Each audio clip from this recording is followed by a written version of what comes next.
मैं और मेरा BFF। 13 फरवरी आज रेडियो दिवस है।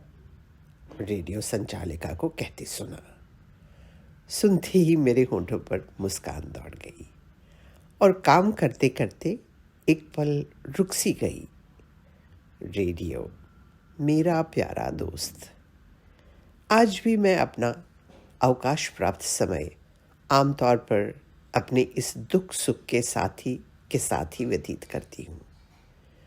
गाने, गीतों भरी कहानियाँ, समाचार, 4G वायुओं का प्रोग्राम, वादी की आवाज़, छाया गीत, संगीत सरिता, गैर फिल्मी गाने और गज़लें, जंगबंदी लाइन के उस पार सुनने वालों का प्रोग्राम, कश्मीरी गाने, ड्रामा और न जाने क्या क्या। मेरे मनोरंजन का पूरा सामान भरा पड़ा रहता था इस मनोहारी साथी में। पिछले महीने मैंने अपनी माँ को उसके 86वें जन्मदिन पर तोहफा दिया, एक छोटा सा ट्रांजिस्टर। वह भी रेडियो की बहुत ही पुरानी शौकीन है। मेरे बचपन में मेरे पिताजी घर में एक बड़ा सा मार्कोनी रेडियो ले आए थे, जिसे खिड़की के ऊपर बच्चों से दूर रखा गया था और जिसके बटन दरवाजे की घुंडी जितने बड़े थे। उन्हें घुमाने के लिए पूरी 5 उंगलियां लगती थी। उसी पर वो समाचार सुनते और शॉर्ट हैंड में खुद भी लिखते रहते, कभी हिंदी, कभी उर्दू में, कभी अंग्रेजी और अंत में BBC पर एक के बाद एक संसार की कहानियां सुनते रहते।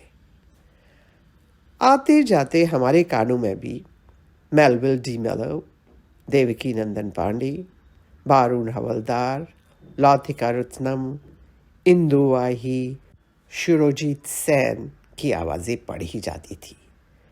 यूं बचपन में ही समाचार सुनने की आदत भी पड़ गई थी।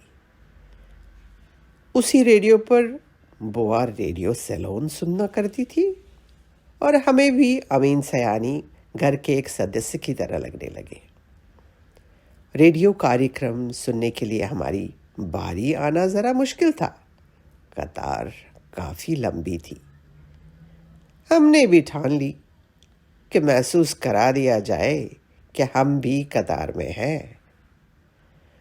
हुआ यूं कि हमने भी जाकर उस गुंडी नुमा बटन पर हाथ फेर फेर कर रेडियो की आवाज़ को हल्की तो कभी तेज़ करना शुरू कर दिया। दिखा देना चाहते थे कि हमारा भी हाथ रेडियो तक पहुंच सकता है।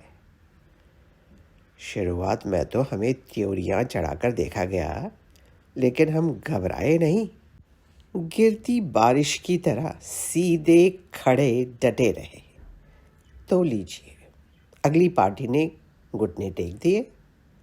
उन्हें कुछ समय हमें भी देना ही पड़ा। फिर क्या था, हम भी पूरी तैयारी में थे। अपना फरमाइशी प्रोग्राम कभी भी बदलने ना दिया हमने। रेडियो अब हमारा भी BFF, समझे नहीं, बेस्ट फ्रेंड फॉर एवर बन गया था। समय गुजरते हमारे बाद आने वाली जनता भी अपने पंजे आजमाने लगी। नतीजा ये कि आधा गाना विविध भारती पर और आधी कहानी युवानी पर बजती रही। हवा महल में घोड़े की दुम का क्या हुआ जाने बगैर ही ऑल इंडिया रेडियो पर एक और पंजा हाथ डालकर दुर्दाना नहीं है सुनने लगते थे। गरज ये कि एक खामोश सा घमासान छिड़ गया था घर में। ऐसे प्रोग्राम भी थे जो मंडली बनाकर सुने जाते, जैसे जूनडब, तुआ बच, कश्मीरी ड्रामे, सिंदबाद, द अंथर। लेकिन उसके बाद सब अपने मोर्चे पर डटे रहते।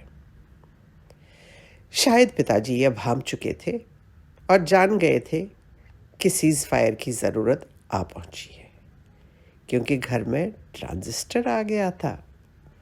माहौल खुशगवार होने लगा।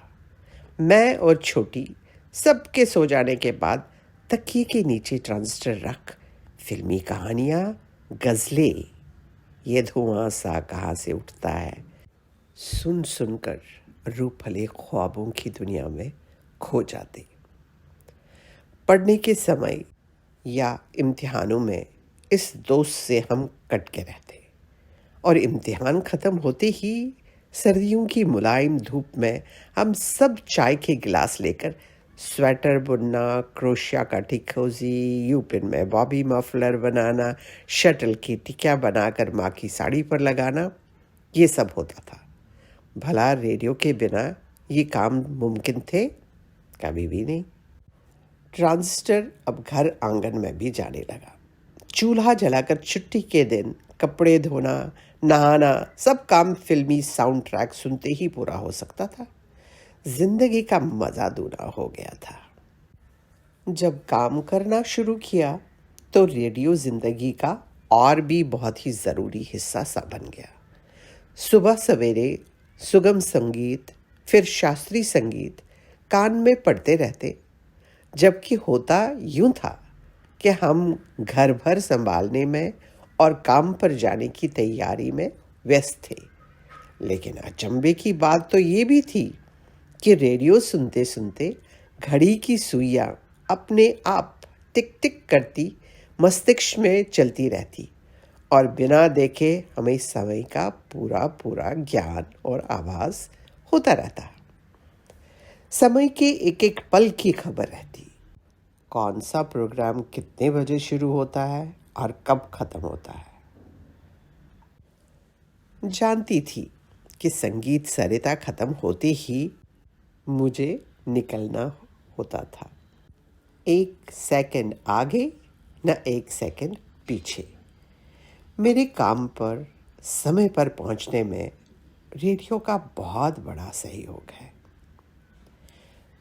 पिछले महीने जब ड्राइवर से 6 बजे निकलने को कहा, देहरादून जा रहे थे, तो वो समय पर आया और हम लोग समय पर निकल गए। मैंने उसे रेडियो लगाने को कहा। कुछ देर भजन चलने के बाद संगीत सरिता शुरू हुआ। मैं हैरान कि आखिर 7:30 कैसे बज गए।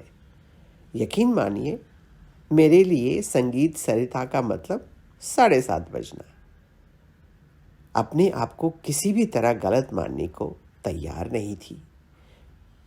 पिछले 50 साल में ये छाया गांगुली का प्रोग्राम सुबह 7:30 ही सुनती थी। दिल टूटने की आवाज़ सी आई जब पता चला कि इस प्रोग्राम का समय बदल दिया गया है। अब ये 6:30 बजे ही होता है। यूं लगा जैसे मुझसे मेरा एक घंटा छीन लिया गया हो। शायद संगीत सरिता सुनने वालों को अब नींद कम आने लगी हो। मैं जब 2014 के सैलाब के बाद वापस अपने काम पर श्रीनगर गई, घर में जिंदगी की तबाही का मंजर एक बार फिर से जागरूक हो उठा था। हम एक बार फिर सब कुछ खो चुके थे। यूं लगा कि अब तो खो देने की आदत सी हो गई है। सब चीज़ों पर चिकना लेप लगा था, छूने तक का मन नहीं हो रहा था। अनमने मन से ट्रांजिस्टर उठाया जो बाकी सब चीज़ों के साथ पिछले 15 दिनों पानी में पड़ा हुआ था। बिना सोचे प्लग सॉकेट में लगाया। लगन लगी तुमसे मन की लगन, रेडियो चिल्ला उठा। हम सब के उदास चेहरों पर मुस्कान दौड़ गई। एकाएक हम सब हंस पड़े। जिसने सारी जिंदगी मुझे उदासी से दूर रखा, भला आज वो दोस्त मुझे गमगीन कैसे देख सकता था। आज के दिन भी समय की चिकनी मिट्टी लपेटे मेरे घर के एक कोने में पड़ा। मेरा बेस्ट फ्रेंड फॉरएवर, BFF, मेरा जी भर कर मन बहलाता है। आजकल तो रेडियो भी काफ़ी परस्पर संवादात्मक हो गया है। तकनीकी विकास के कारण न केवल हमें आवाज़ सुनाई पड़ती है, बल्कि अब हम संचालकों को पहचानने भी लगे हैं, जो हमारे ज़माने में मुमकिन नहीं था। बस हमारे लिए उनकी आवाज़ ही उनकी पहचान थी। तब कुछ लोग जो पत्र लिखते थे खूब मशहूर हो गए थे। उनका नाम और संदेश पढ़ा जाता था। कुछ नाम तो मुझे आज भी याद है, जैसे खतौली से विनोदपुरी, जालना से जगदीश चंद्र। मैं तो अपने पुराने प्रोग्रामों में ही सिमट कर रह गई, वरना आजकल तो एफएम पर खूब हंगामे वाला प्रोग्राम चलता रहता है।